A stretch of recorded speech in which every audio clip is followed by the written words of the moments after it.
This is the Wishbone Show here in week 12. We got a special edition. I'm hosting, of course. This is G-Rizen, and I got Uncle T and JT Hayes with me today. No Holden. He's on his 75th vacation. As we all know, he is the most vacation time in the company, but do we really care? No, we don't really care. So what's going on, Uncle T? How's it going? No, it's always good to be back here on a Tuesday whenever I'm on with my two guys here to talk some football and to talk some, some other topics and stuff around the world or whatever. It's always a good Tuesday for me. I look forward to Tuesday every week.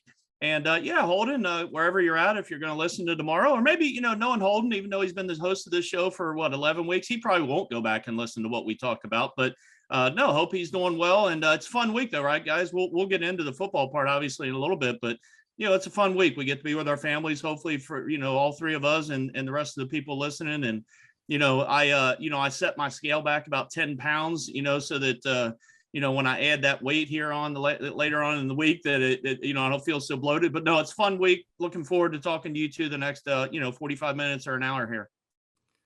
Mr. JT, what's going on over there? You got that, is that a Braves hat you got there backwards to say World Series champion on there or what? Absolutely. I got two Braves hats behind me. I am wearing a hat. I'm wearing my Atlanta Spikes hat. It's the name of my midweek adult baseball team, not softball. And if you tuned in expecting to hear Holden, just sit back and enjoy the upgrade. He'll be back next week, and feel free to stop listening then. But no, we're kidding. We hope he enjoys a good Thanksgiving week. It's Thanksgiving. We've got NBA in full swing, a beautifully ugly Thanksgiving Day slate, because you've got four of the worst teams in the National Football League playing, then a full slate on Sunday, and just excited. Good things happening, even though I didn't have any Jonathan Taylor this past week. Good things are happening here. The Kings, the Sacramento Kings, who we talked about last week, they are under new management. So things are looking up here. So as you guys mentioned, it's Turkey Day. So let's talk about our favorite things that we like to eat on Turkey Day. For me, I will say, I don't know about you guys, but the pumpkin pie is my favorite thing. I get the Cool Whip out, smack a bunch of Cool Whip on top of that pumpkin pie, and it's over for me. I mean, that pie don't generally stand a chance. But Uncle T, what's your favorite thing you just cannot pass up on that Turkey Day table? No, I'll take it a step prior to the Turkey Day table. So I go over to my mom's and I get a little breakfast, a nice full breakfast in first, guys. I get a nice little egg, sausage, bacon, just the works and breakfast. Probably around 10:30, 11 o'clock, we go over and like it's, I don't get cheated. I can tell you that. Put in a good 2 plates plus. And then what we usually do is watch, a little bit of that early game. This week we got obviously the Lions and Bears, and I'll probably, sit on the couch and let that belly simmer a little bit. And then we'll usually go over to my wife's side for actually dinner around 4 or 5 o'clock, where again, I don't get cheated, good, probably at least 2 plates worth. And then to cap it off, guys, I go back to my mom's to where I got a bigger family. So we all kind of go to, the other side. And then we all kind of meet back up at mom's, and generally we'll get some leftovers. I'll get some leftovers, and then we'll sit and maybe try to strum up a game of Texas Hold'em. JT knows how my family likes to play little cards. So we'll, Big T usually shows up about that time, and we usually get a little game going. And that usually can go till 2, 3, 4, 5 in the morning until a couple people have to get up and go to work on that Friday. So food wise though, no, I mean, you can't beat turkey. I'm a big mashed potatoes and gravy guy. And, I like I said, I don't get cheated. It's a good time. Looking forward to it. JT, how about you? We know there's something good going down there in Atlanta. We know that for damn sure. First of all, I am shocked, absolutely shocked that there is gambling at an E-House family event. I can't believe it. I'm stunned. It is unsanctioned, JT. It's unsanctioned. It's not a sanctioned event, but so it's no holds barred sometimes. I love it. The one time I played cards with Uncle T, I had to visit PayPal the next morning, send over a nice little donation.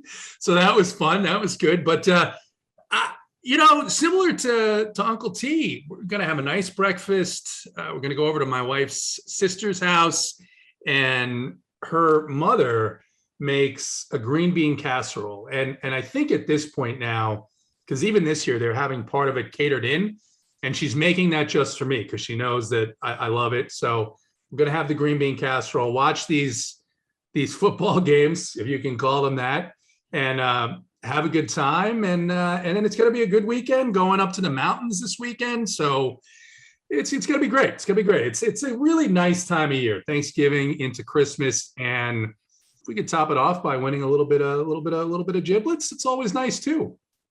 Yeah, we got to win some giblets. I mean, we know what days after Thanksgiving, that's stinking Black Friday. So, us dudes, usually try to hide that day. That's why I don't have them cash apps. I got teenage daughters, man. They'll be hitting me up. I found this. I like this. I want this. So definitely have. But I'll tell you too, what I'm doing. I decided I'm just going to go to the casino all day on Thanksgiving. I got family kind of spread out. A few of them have some COVID issues. The other ones like to maybe bicker amongst themselves. So I decided that I'm just going to lay it low. I have to see everybody in 6 weeks anyway at Christmas. So I'm going to go to the casino and watch all those football games. I'm going to drink some beer and eat at their place, not have to worry about dishes, and then walk upstairs and pass out at some point later in the day. So no Zoom. Thanks. Yeah, no Zoom Thanksgiving for me. I'm not taking the advice of the CDC on that one. I'm all about the hugs and the fun and drinking beer and hanging out and all that other good stuff. But I just thought, hey, what the hell? The casino's throwing some comp stuff at me. Thought, hey, why not?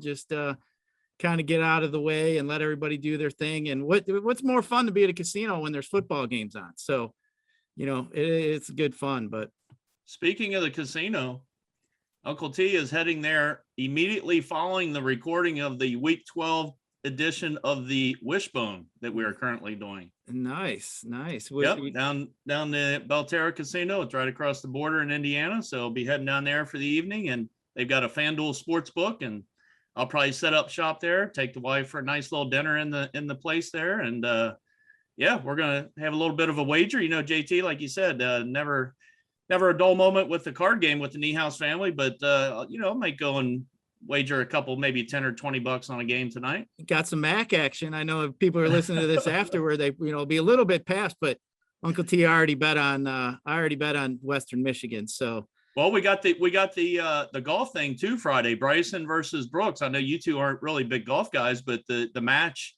if you will, out in I'm not actually sure where that's at. To be honest, Big T's actually going. DraftKings was able to hook him up with a couple tickets. I was not fortunate enough to be high enough up on Big T's list, right? Ate lunch with him today, and I was a little hurt by it, but I got over it after a few minutes. And he's taking his dad, so I had to obviously kind of defer to him. But yeah, he's going to be out there live for the match. Brooks Koepka and Bryson DeChambeau on Friday, so that should be a lot of fun. Now, is his dad your brother? Is that how this works? Yeah, it's my older brother. Yep. We're at lunch today. Yep. Big T didn't pick up the tab, of course. I had to pay my own. Oh, man. Oh, it's tough. It's tough sledding with Big T. Sometimes so we're on this text thread. I probably mentioned this to you guys before. So we're on this text thread, us three, and then my younger brother Chris, who JT, you guys know, is Pooh. He was at Big T's when you guys were in. But anyway, love Pooh. So we're on this text thread every day, and we try to figure out where we're going to go to lunch and such. And generally speaking, we're all able to go, but sometimes one or so aren't able to make it. And Big T, after he has maybe one of his how many 50K hits or 30K, I'll lose track, him and Hoop. But anyway, he'll say it's Big T day today, meaning he's paying. So when then that's when I really get a good look at that text, and I'm zoning in like, all right, Big T's mine today. I got to make sure I can get there. So, but we like to give him shit, but it's all in good fun. You mentioned Pooh. I I immediately just felt so almost hurt that I haven't had any Pooh in my life since that weekend. The guy is one of the funniest, unintentionally funny human beings I've ever met. Yeah, when he was playing basketball, when we were watching, I thoroughly enjoyed you guys all playing basketball and watching that.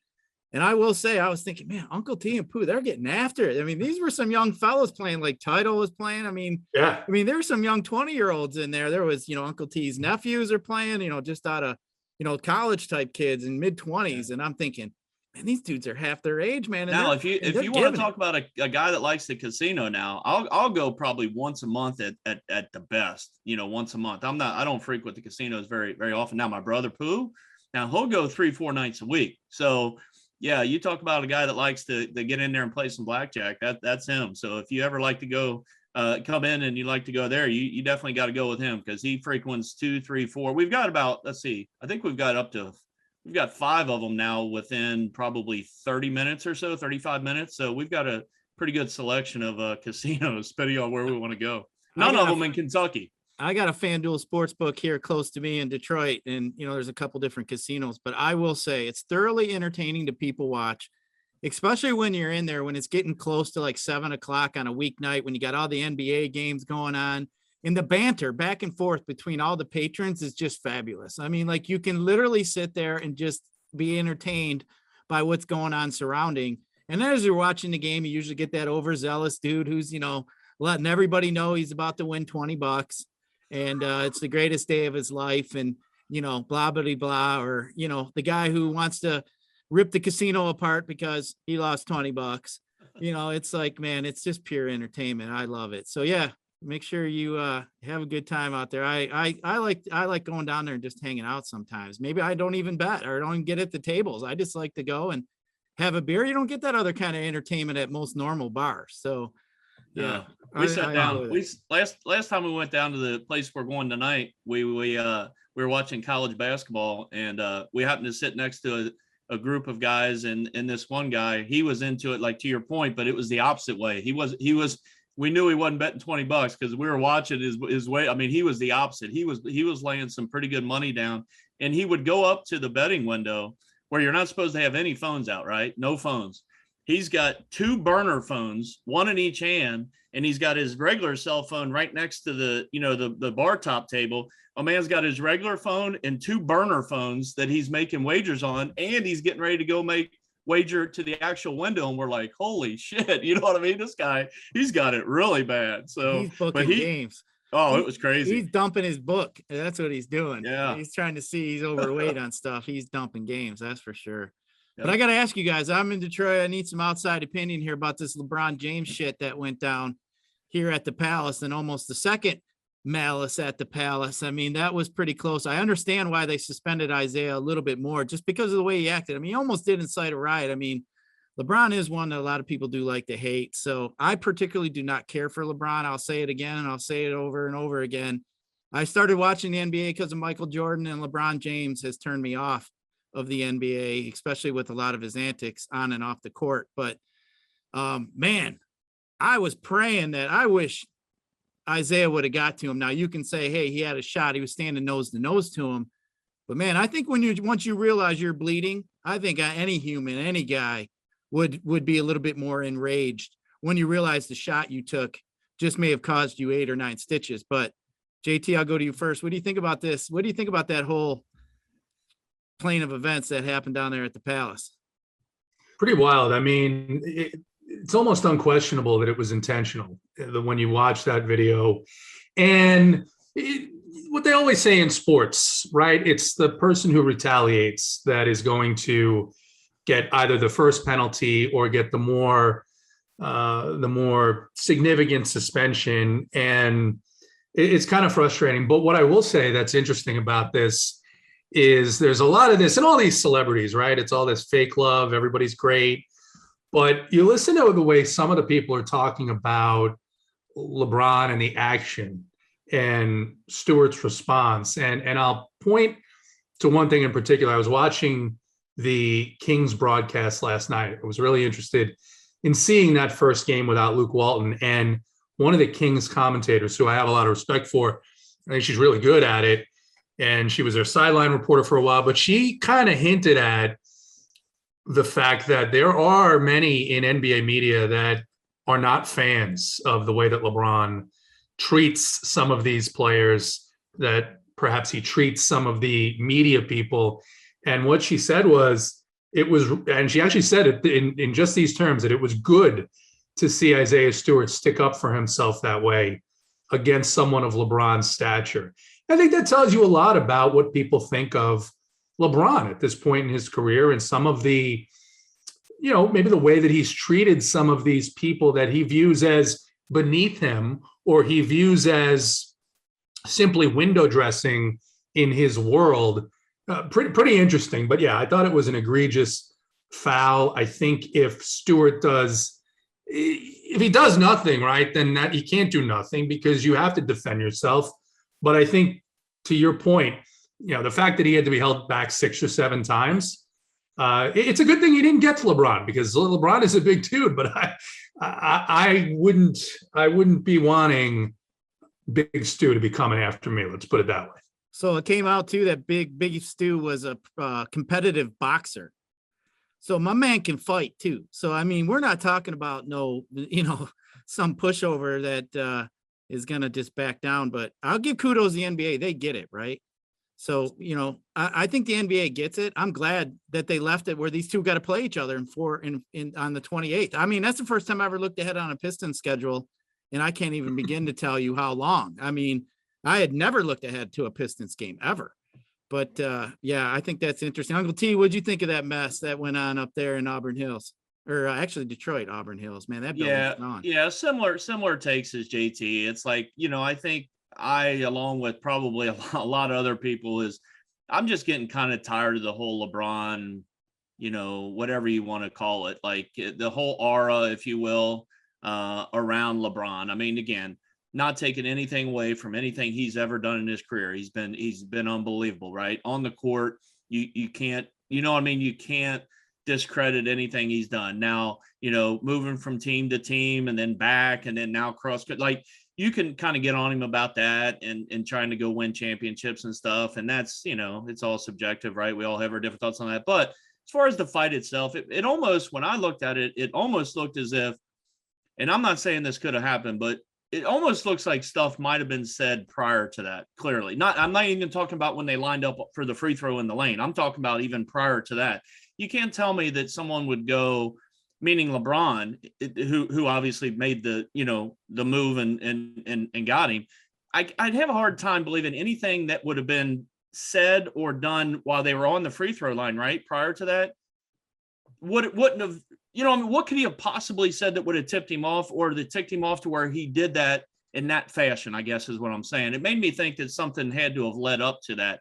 Doesn't make it right, clearly. And to JT's point about Stewart, that can happen, as far as like, the fun part of us in sports would be like, yeah, let's, I would hope he would have got after him and this and that, but it does really set a really horrible example.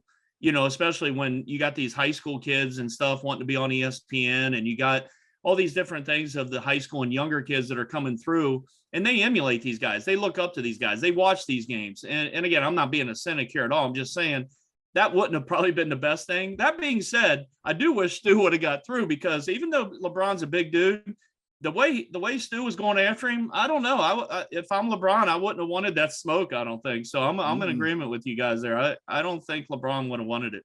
He didn't want that smoke, but I'll tell you, I think the Lions ought to suit him up, man. Put a cutout of LeBron down there in the end zone, give him the ball, and say, "Go on through, man." Run two tight ends. Hawkinson on one side, and you got Big Stu on the other. Yeah, that was kind of funny to me, but.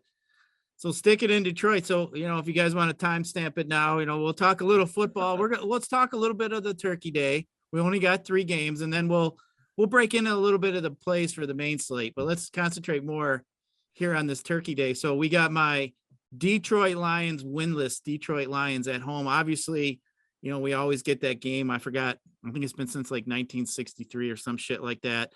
And we actually heard in some of the media here in Detroit, do you guys know that Ford purchased the Lions the day John F. Kennedy was killed?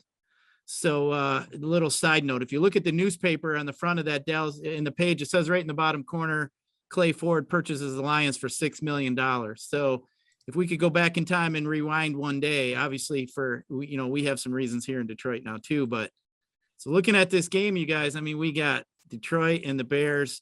Man, what kind of quarterbacks are we rolling out here? Andy Dusty Dalton, and then we got either Tim Boyle, the human victory cigar for Aaron Rodgers, or are we going to bring Jared Goff back? But this game here looks like a mess. I'll give my take on it, though. I'm going to say real quick here, I think the Lions are actually going to win this game, and the reason being is I think the Bears want Nagy out of there so bad. They were chanting in the Bulls game, fire Nagy, fire Nagy. Now you got these players all been complaining. They're going to see they can go out and they can just get their ass beat against a winless Lion on Turkey Day, go on back home to Chicago, and they're going to be without their coach. I don't think he makes it out of the building if they lose to the Lions, and I think they all know that. I think these players are going to take that opportunity, and I think Mr. Nagy's time is done. But Uncle T, I'll go to you first. What do you think about this game here? Our first game on Turkey Day. Yeah, you'll be watching with your mom. It's definitely a rough one. And yeah, as you were talking about your intro of the game here, I was even thinking, hey, if there's ever a case for maybe going to a third breakfast plate, right, and maybe missing the first couple of quarters of the Detroit-Chicago game, this year would be the year to do it. You know what I mean? Get in there for that third plate if you really want to get after it. And then, again, you're not going to probably miss much. It's a 41 total right now. You mentioned it. The Bears are a mess, to be quite honest with you. They did play hard. I'll give them that against Baltimore last week, albeit with a Lamar and Marquise Brownless Ravens. They did play hard. However, at the end, they did come up with a loss. But, the Nagy thing, I think it's there's no doubt he's going to get fired. It's just a matter of when. I think Big T was telling me today they don't fire people in season or something with the Bears. I don't know where I heard that. Might not have been from him. But he's clearly not going to make it. So I'm in agreement with you, G. I know a couple times this year on this Wishbone, I've called for a Detroit win. I know I did it a couple weeks back when Philadelphia came in there, and boy, was I wrong. You know what I mean? That was really a pasting that Philadelphia put on your Lions. But as far as DFS goes here, you've got obviously Dalton probably going to start. I don't know. I mean, from the Chicago side, I have some interest in David Montgomery. I don't really have interest in either quarterback, clearly. Maybe David Montgomery, possibly the defense. On the Detroit side, I really can't make a case for anybody unless it's DeAndre Swift, which we've kind of used as a last piece or a filler piece the last several weeks. And I guess you can never go wrong maybe with DeAndre Swift, but it's not going to be a whole lot of anything in this game for me. It's going to be probably concentrating on them on the 4:30 game and then the evening game. JT, what do you think of this game here? Is there any plays you like? Any kind of, we're starting out here, beginning of the day. It sucks when you lock in guys early and then they, obviously take a crap for you, but I don't really see too much here. Maybe some defenses, maybe some DeAndre Swift, maybe even one of these Chicago receivers. When I was watching that game, you mentioned Uncle T, the Bears did play pretty tough. It looks like he was locked in a little bit on Mooney though, when I was watching him. So that might be something to think about. And Goodwin. I think he liked Goodwin quite a bit. So usually those backup quarterbacks seem to have a rapport with like those third and fourth receivers. But JT, is there anybody standing out to you here on this opening Turkey Day game? The quarterback, right? Dalton, I wish Justin Fields was playing because Detroit's such a great matchup for rushing in particular. I do like David Montgomery here a little bit, 6K. Even if you were interested in Dalton or, like, God forbid, Jared Goff, I don't think you need to pay down at quarterback on this slate because with, the pricing as it is, Diggs is the highest price wide receiver that you'd have interest in. I think he's probably the highest priced wide receiver on the whole 3-game slate. And I don't think you're going to need it. Everyone else is so cheap here.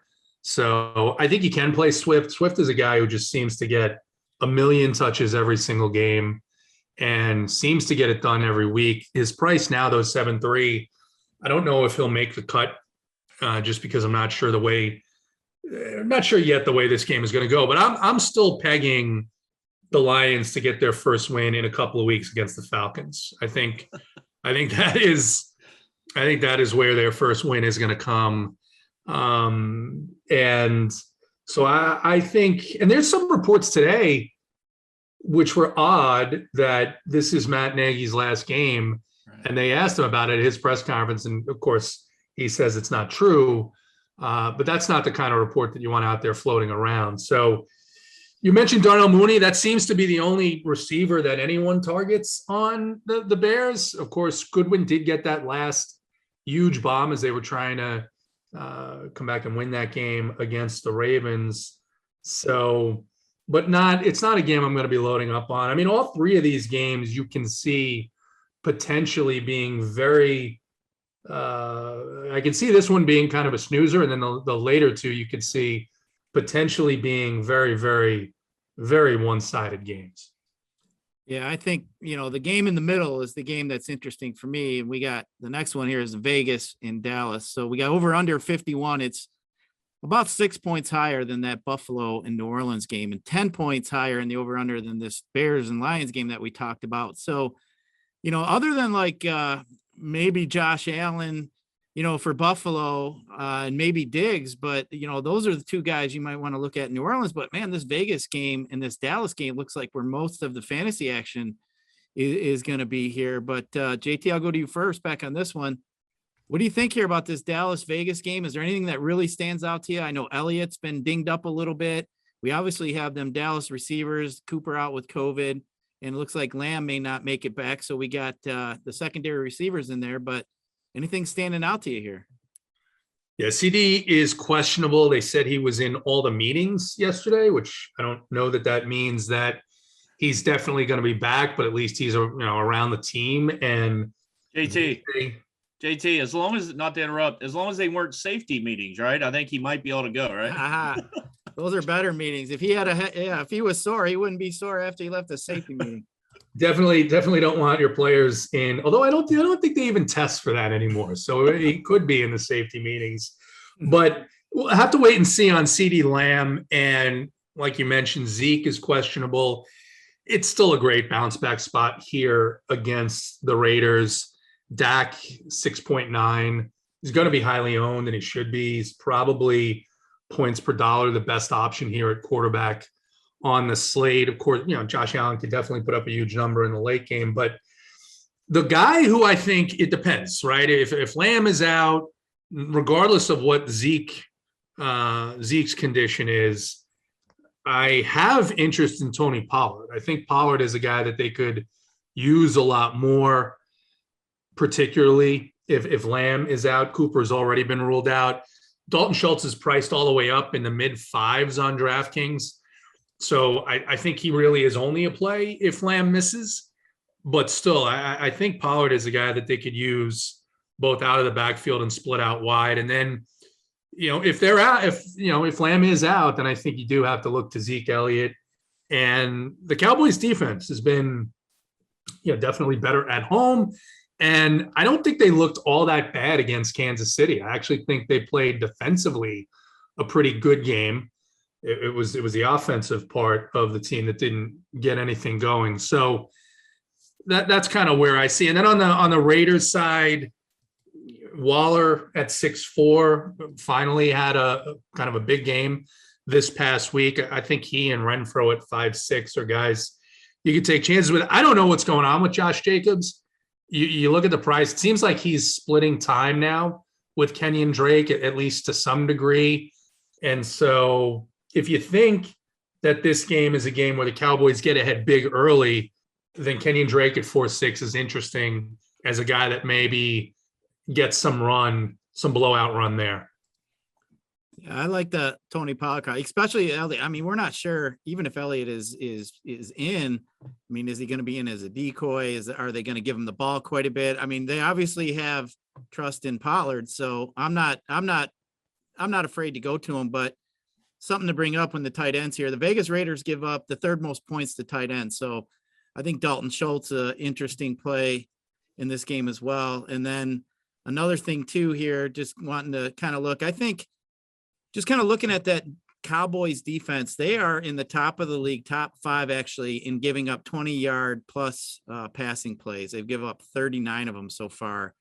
And so that being said, maybe we take a flyer on maybe like a guy like Deshaun Jackson. All we need is that one time, right, over the top to get him, especially on a 3-game slate. So, the chances of, we got to search for touchdowns, especially on FanDuel. So I think that's going to be something really got to think about when you're playing these 3 gamers. But Yeah, I think this game here definitely has the highest upside, but we got to remember too, the Cowboys cornerback Trayvon Diggs has just been a beast. So I think, you're going to see him probably on Hunter Renfrow, I would assume, but it'd be interesting here to see what kind of separation and what kind of opportunities Waller gets. He's just been a disappointment since that first few weeks, man. He looked like he might be the best tight end in the league, and all of a sudden he's kind of back to being in the middle of the pack. But the last game we have though is Wait an a minute, interesting. do I get to talk about it? Oh, did I pass you up? Messi, I'm pulling the Come Holden on, on Holden. I knew we wouldn't get through the whole damn show without you pulling a Holden.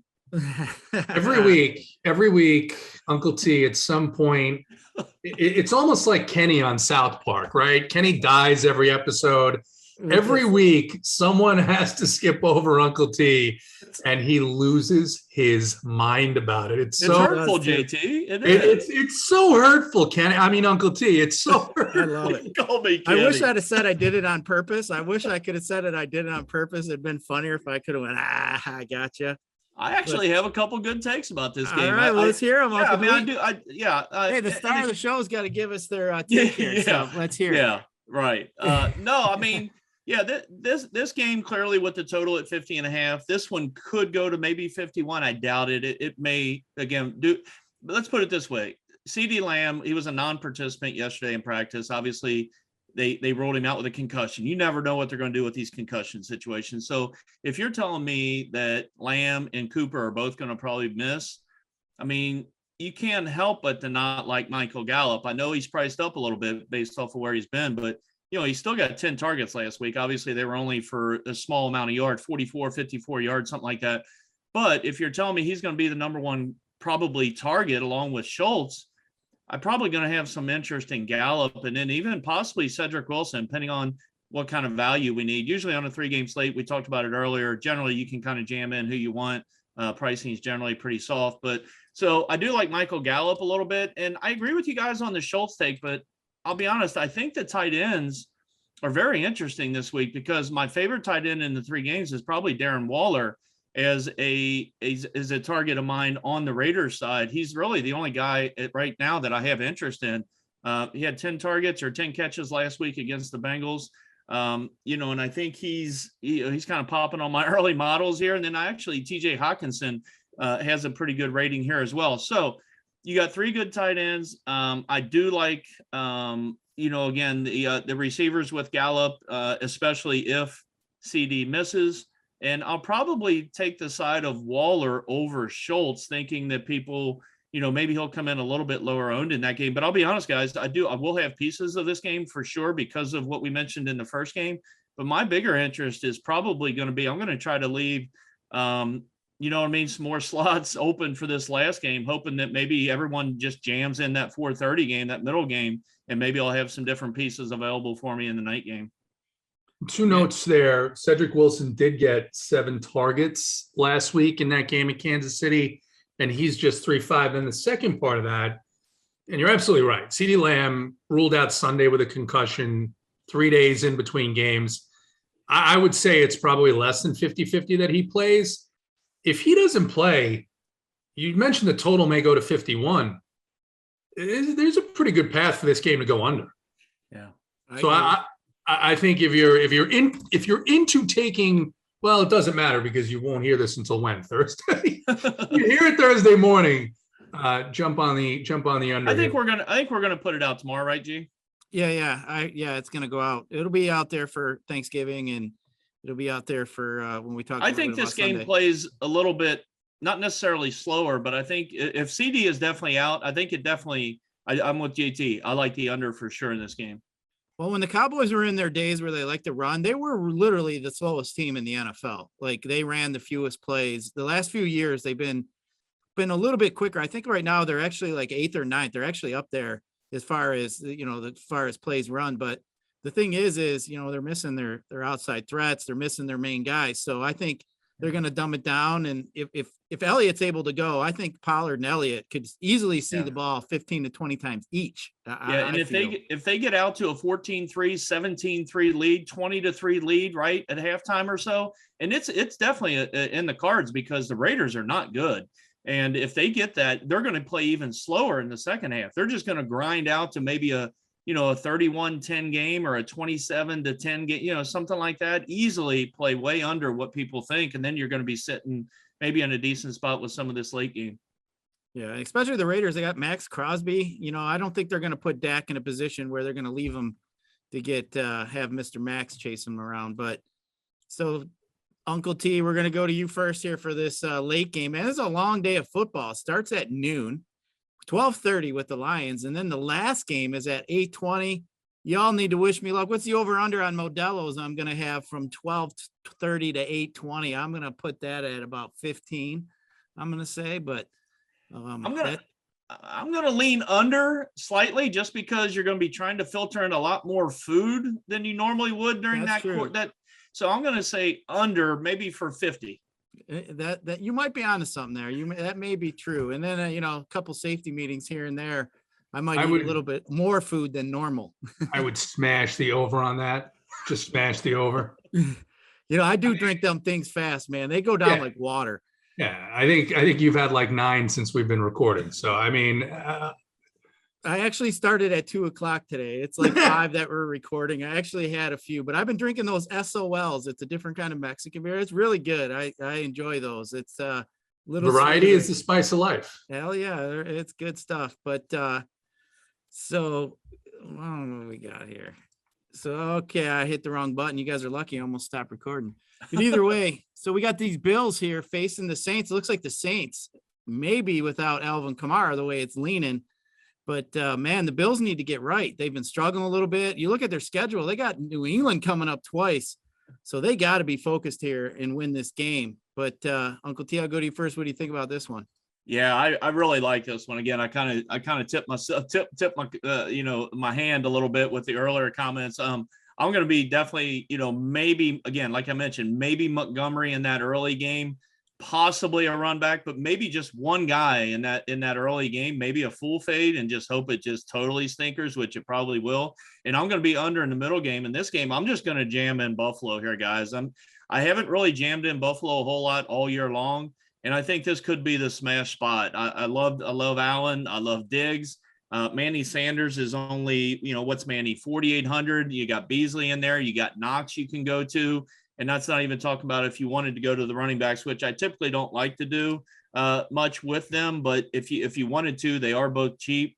I'll probably be siding with the passing game of Buffalo here. And then as far as maybe a run back or two, you mentioned Kamara being out. And I think actually, isn't Ingram banged up as well? You guys, so he got banged up at the end of that game last week. So not really sure at this point who would that, who's the next guy in line? Do you guys know? Tony Jones. Okay. I see that here. 100%. Okay. So, that being said, based off of what I think and how I'm going with my Buffalo build, and I do think Buffalo gets out and gets the lead. The spread right now is only 4.5. And I'm going to be honest with you. If Kamara is ruled out, I would hammer that 4.5 with Buffalo right now, because I just feel like that's a free square. I really do. New Orleans has been bad. They literally don't have any of their guys in there right now. And you're telling me you can get Buffalo, who, again, they're going to come off of that stinker Sunday when Big T's Carson Wentz or Wentz driven, I guess, or backed Colts just put a hammer on the Bills this week. And you can't tell me they're going to not want to get this in a get right spot, even though it's in the Dome in New Orleans. It's obviously indoors, fast track. I'm all about the Bills. And then as far as a run back, like I mentioned, I don't know. I mean, you got a couple guys here. They're all going to be cheap. Callaway at $5K, it looks like is the most expensive, but he hasn't really been impressed me a whole lot. You got Traquan Smith sitting there. I'll have to find, Troutman, I think, was ruled out. I think he's going to be out 4 or 5 weeks now. So I'll be honest, now that I look at it, I really don't like a whole lot on the run back side. So maybe JT can convince me of a couple run backs here for New Orleans. JT, you got anything for Uncle T? Help him out or what? Always have something for my guy, Uncle T. What a disaster of a season, though, for New Orleans that started off with such promise, the beating that they gave to the Packers. And now you look at them, everybody's injured. I think I give a lot more credit to Marshawn Lattimore than I think some other guys here. And so Diggs coming off two really good games. The monster game he had a couple of weeks ago, and then he did get the 2 touchdowns even in the loss against Indy. I think an interesting way to stack this up is Josh Allen with Beasley, Manny Sanders, and then Dawson Knox. Is, it's not just any, they now have added a third running back to that mix. So you've got Breida, Singletary, Moss. I'm not going to try and guess even on a 3-game slate. I don't think which one may get in there. There's some other running backs I think you could play. But as far as a run back for New Orleans, I think you could play Deontay Harris. We talked about him a little bit on the Off the Chalk show Sunday morning. And I said I played him like 2 weeks before that. I didn't play any of the Saints receivers against the Eagles. It was just felt like a bad spot for them. And it turned out it was. But I think Harris at 3.7 here is an interesting price. If you want to bring back, the other way to play this is the Bills have dominated some teams where, a bring back wasn't necessary. So they're not going to take, especially after last week, they're not going to take their foot off the gas here, even if they get up big. So I think you can expect 3 quarters. And the way that this offense plays when they're clicking, they play fast and they score really quickly. So I think you can go with a Buffalo heavy onslaught and not worry about a Saints team that just really is really banged up. That was one of the things that led to their game in Philadelphia. They were missing so many of their defensive pieces on the defensive line, in the defensive backfield. I don't think this is going to be much of a competitive game. Yeah, you talk about the corner with Diggs. So Diggs is going to get some Marshawn Lattimore. And then on the other side of the ball, Tre'Davious White is pretty good for the Bills as well. So he looks like he's going to get some Traquan Smith. So I think both those guys are definitely have some tough matchups. But man, this is a revenge game for Mr. Manny Sanders. Obviously, he spent 2020 with New Orleans. So I think they told him he was a little too old. But I think, obviously the revenge thing here. And then you guys mentioned Knox. JT, you mentioned Knox. I really like that. I mean, this dude's playing almost all the snaps, 84%, 96% of the snaps in his 2 games that he came back. He had 10 targets, 80 yards. I mean, this guy is a fringe tight end 1. So I kind of like that. I mean, like Uncle T mentioned, I think Waller may have a chance to be one of the highest owned guys on the slate just because of what we're looking at with tight ends. So I do like that as a pivot there for in that game. So very, very interesting. But obviously with these 3 games that we have, and then we add the Monday night game, man, it leaves our main slate only down to 10 games, which, generally we get a little bit more. So we're missing a couple. I know we don't have too many buys this week, but let's start with you, JT. We'll start at quarterback as we usually do. We kind of just give a couple plays each of some of the guys we like on the main slate. But just looking at these games here on Sunday, we got 1, 2, 3, 4, 5, 6, 7 games at 1 and 3 at 4 o'clock. What's standing out for you here at quarterback? Yeah, a couple of things. One, the San Francisco-Minnesota game. That's a game that is going to be in Santa Clara, right? So that one looks pretty interesting to me. Garoppolo, he didn't have the game that people were projecting against Jacksonville, mostly because it wasn't much of a game. But this is one where he's priced, I think he's just 5.7 on DraftKings. San Francisco with a 25.5 implied total right now. It's probably going to be one of the better outdoor weather games of the week. Cam Newton, I talked myself out of playing Cam Newton. And of course, Cam Newton ended up on a lot of winning lineups. And it was a great matchup against Washington because of the points that they had been giving up against opposing quarterbacks. And he now on his comeback tour, he gets another fantastic matchup against the Dolphins, who just got lit up by Joe Flacco. And, you add to the short passing resume, the running that you could do on the Dolphins. And I think he's interesting here, still priced down. And then a game that listen, sometimes ugly games, ugly teams produce interesting plays. And this Jets-Texans game is a non-division game that, with whether it's Cooks or Crowder or Corey Davis or Ty Johnson, who's likely going to be the starting running back for the Jets here, get the bulk of the carries at just 4-3. I think there's some interesting plays. You could even look at Tyrod Taylor. I mean, the Jets, of teams on the slate, Jets have been giving up the second most fantasy points to opposing quarterbacks. And he just had a really good game against a much tougher defense in Tennessee, or at least a defense that has been playing much tougher. So some interesting plays there. And then Miles Sanders, with one game under his belt, is going to get the Giants defense that both Ronald Jones and Lenny Fournette had decent success against last night. The Giants, this is interesting today. The Giants fired Jason Garrett.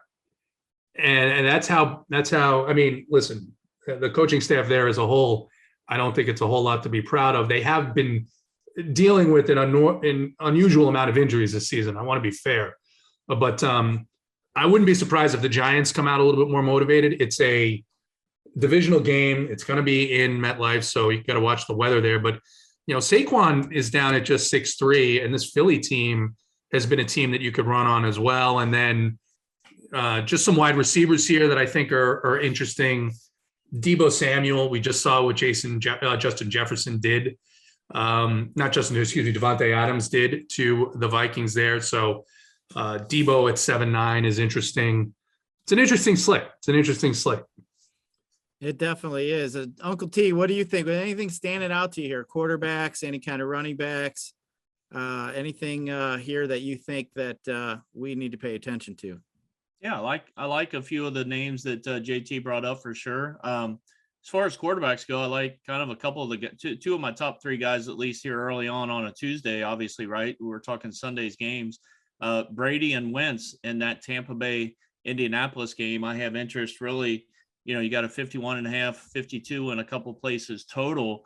And while Indy did, or was able to, I should say, to stop, for the most part, Josh Allen, right? I'll primarily be on the hands of Jonathan Taylor, basically, controlling the clock. But so I do have interest in both of that. I really think that game, in my mind, is a similar type game going into the KC Dallas game. Now, the KC Dallas game last week obviously disappointed in a big way, but I really feel like this game could put up a lot of points, could be in the high 20s, low 30s each team. So got an interest in Brady and all the way up top 7.6.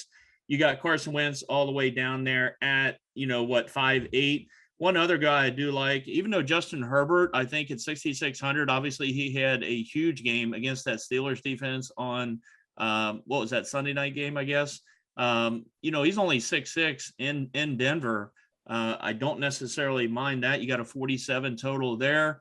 One other name that I'll throw in is, obviously Rodgers too in that game. If you wanted to go Rodgers in that game against the Rams, him or Stafford. So again, you got two games where I think you could easily target all four quarterbacks in that game. Stafford's coming off a couple stinkers, so I think I'd probably side with Stafford over Rodgers just due to probably a little bit less ownership there. As far as running backs go, I got Dalvin Cook probably as my number one spend up at this point. I do love the Saquon Barkley call that JT had. And then I've got James Robinson in that matchup against Atlanta. I have some interest in James Robinson. He's kind of been quiet for a little bit. I think people are kind of shying away from playing him at the moment, but he draws a nice matchup against the Falcons. And then the other guy I had written down was Miles Sanders. Again, he came back last week, got a good amount of work, and this week he goes up against against Minnesota in that matchup. So, against the Giants. My bad. That JT mentioned. So those are the quarterbacks and receivers, running backs. Wide receivers, I've got Deebo Samuel. I'm just going to start playing Deebo. I played him 2 weeks ago. I played him last week, and he is getting priced up a little bit now with the bigger boys. But again, he's been able to prove that he is worthy and to be to kind of be paired up in that category with the big dogs. So I like them a lot. And one interesting thing here, and again, this is all based off of recency bias. Back 4 or 5 weeks ago on this show, we were talking about Mike Williams being at the highest price that he's been at, and you get about a 12 to 1,400 discount on Keenan Allen. And boy, guys, just in a couple of short weeks, you got a complete flip-flop. So now you got Keenan Allen all the way up at 7.4, and you got poor old Mike Williams down there at 5.7K waiting for Uncle T to say, lock me in, Uncle T, lock me in, Uncle. So I really like the Mike Williams. He had a pretty good game, again, this past week against Pittsburgh. Love the price tag on Mike Williams there. And then again, you get to the guys that are going to be matched up with the quarterbacks I mentioned a minute ago. You got Godwin and Evans, obviously, in that game with Indy. You like Pittman on the other side, a very fair price tag. Actually, Pittman's, he's priced down at 5.6 this week. So really like Pittman as a run back there. And I have one more guy, DJ Moore. Again, been a little bit quiet for the stretch he was on earlier in the year, but 6.2K against that Miami defense. JT mentioned it. With Cam there with Carolina, love pairing him up with DJ Moore here, maybe to get one or two big strikes against that Miami defense. So I think I did have, I think I mentioned them all. I thought I had one cheap guy, but yeah, so that's what I've got. And then real quick, as far as tight ends, George Kittle's has been back 3 weeks now. He's put up steady numbers. He's going to be the highest price guy on the board, 6.4K. Don't mind him against Minnesota. But going down a little bit, I was impressed. As long as he plays again next week, I was impressed what I saw with Gronk last night. I think he had 6 catches for 60 some odd yards or whatever. I don't mind that price tag at 4.4K. And Tyler Higbee, 4.2K against Green Bay. I like him as a tight end. Yeah, I'll tell you. I just looking here at some of these prices. You look at quarterback. Man, Jalen Hurts is the highest priced quarterback on FanDuel. Then Tom Brady, and then Cam Newton. I mean, man, they got Cam Newton priced up there right away. I know he's playing Miami, but man, that game doesn't even have a high over under. So I thought that was kind of interesting. But Uncle T, I like your James Robinson call. I was kind of looking at that. Atlanta's just been bad against running backs. I really like that. And then I'll tell you one guy here that he's been a beast is Joe Mixon. I mean, Joe Mixon just every week is getting it done. So I think he's another guy. And, just kind of looking at how these DFS slates have been going recently, I'm always one to go back and look at teams. I mean, last week, the guy who won all the money on FanDuel had Joe Flacco, for God's sakes.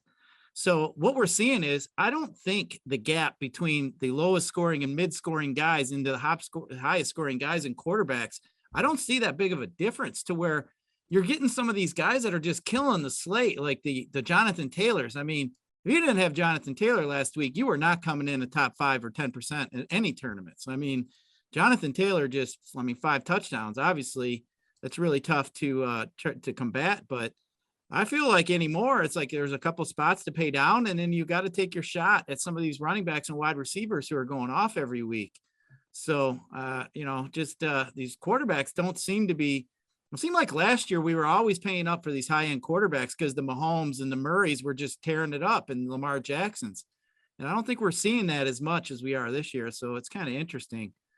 But this is a big week here too in the NFL. I mean, we're getting down to Q season here for DFS, the FanDuel and the DraftKings. I believe this is the last week to qualify for their big Qs. And then we got this big King of the Beach. I know a lot of us here at Run Pure Sports have tickets that I know I have one. Tambo has a few. I've seen Big T has a few. JSU. I've seen, a few of us have them. Hoops got a couple. So hopefully we can all get out there and party and make it down there to Florida. Cause this week we got to come in the top 75 of 250, I believe. And then we all get to go down there. So fair warning to you fools down there in Florida. If us RPS are bringing down a party, A, you better bring me a bunch of Modelo's, and B, watch out on the cornhole pits because us guys are going to tear you up, but should be a lot of fun. But hey, you guys were wrapping it up here with the Wishbone. Is there anything you guys want to say before we get out of here? We want to poke any more fun at Holden. What do we want to do here before we get out of here? Uncle T, I'll let you have the floor. Go for it. Yeah, I'll let JT get a couple last jabs in on our supposed host on a normal show. Holden, I don't want to do it. I'll let JT do it. But no, hey, fun week coming up. Like I said, spend some good time with your family. I know I'm going to always enjoy it, count my blessings of what I have in life. And I've got quite a bit, got a wonderful family. And, I feel like, the year and a half that we've known each other, again, not to get too sentimental, but I think we got a great group at RPS, and And it's great hanging out here with you guys talking sports every week. And I really enjoy it. And yeah, just have a good week. And hopefully somebody will ship some money. JT, what do you think? What do you think, Holden? What's he doing over there? Is he drinking a drink with a umbrella in it or what? What do we think? Actually, he don't No. drink, does he? He doesn't drink. So Well, he doesn't, and he's on a family vacation. He's taking the kids to all the amusement parks. So I'm sure he's having a good week. I hope he's having a good week. We're excited, all kidding aside, to get him back here next week. And, happy Thanksgiving. Happy Thanksgiving to everybody. Hope everybody has a good day, a good weekend, and win some cash in these tournaments. We got more content coming up this week. We should be doing a full slate plan course on Thursday. And then I know over the weekend, I'll be writing up some articles for the Sunday slate. We'll have the Off the Chalk show, the Wood show. So, and then like you said, if there's a chance for all of us to get down to Miami, even if I can't get in the qualifier, maybe I'll come down and just hang out with you guys. JT, I'm on board. If I don't get in a qualifier, maybe me and JT will hop on and come down. Oh man, maybe that's a plan. That's a plan, Uncle T. Me and you are going no matter what. So tell Big T he's got to get there. He's just got to get.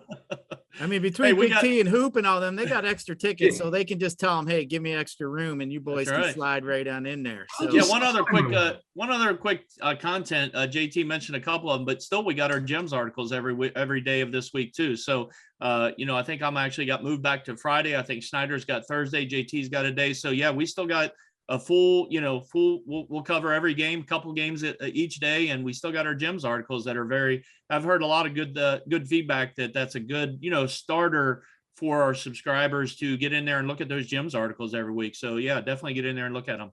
Absolutely. Hey, our NBA has been doing really well. It's on fire. It seems like every night we got it's a Twitter party for Run Pure Sports members. So definitely get in there. And hey, if you're listening to this, make sure you hit that subscribe button. If you're already not, make sure you guys hit that like button. We really appreciate all that. But hey, we're gonna run and get on out of here. Hey, everybody have a good Thanksgiving. Let's win some money, and we appreciate you listening. And we will be back next week. We'll talk to you later.